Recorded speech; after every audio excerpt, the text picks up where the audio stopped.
Sezone zapustili, bomo videli, ali bo prišlo še do kakšne spremembe. Najbrž da, Wiesinger je poizkusil in 11 metrovka za Maribor.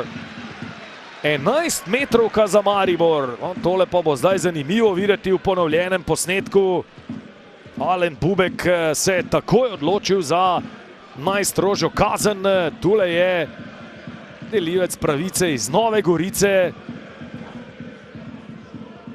Tule je slabo zadev žogo.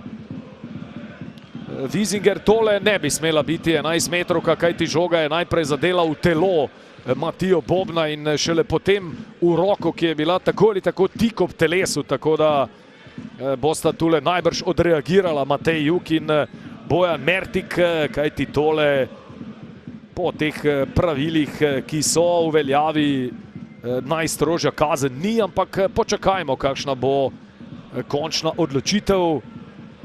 Tule je Ašbe Jug, zdaj očitno več dela čaka na drugi strani njegovega vratarskega kolega Florjana Raduho. Poglejmo še enkrat, najprej v telo in potem je malce še žoga oplazila roko Matije Bobna, pa še to je bila roka tik ob telesu. Bodite tu zdaj pozorni, najprej telo in potem v roko, tako da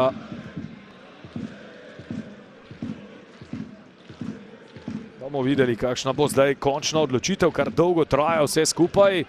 Če bo Alen Bubek poklican na ogled tega posnetka, potem bo najbrž že jasno, da 11 metrovke ne bo. Če bo prišlo do potrditve, pa se bo to najbrž zgodilo kar kmalu. Tule je strokovno vodstvo Maribora, videli ste Darka Milaniča, tudi del njegovega pomožnega strokovnega vodstva. Ja, in Bubek gre na ogled posnetka, kar najbrž pomeni, da najstrožje kazni vendarle ne bo. Precej razburjanja je bilo seveda na klopi Aluminija po prvotni odločitvi Alena Bubka, ki si bo zdaj vse skupaj ogledal in ko bo opazil, da je žoga najprej zadela Bobna v telo in šele potem oplazila roko, bo verjetno tudi sam preklical tisto prejšnjo osnovno odločitev.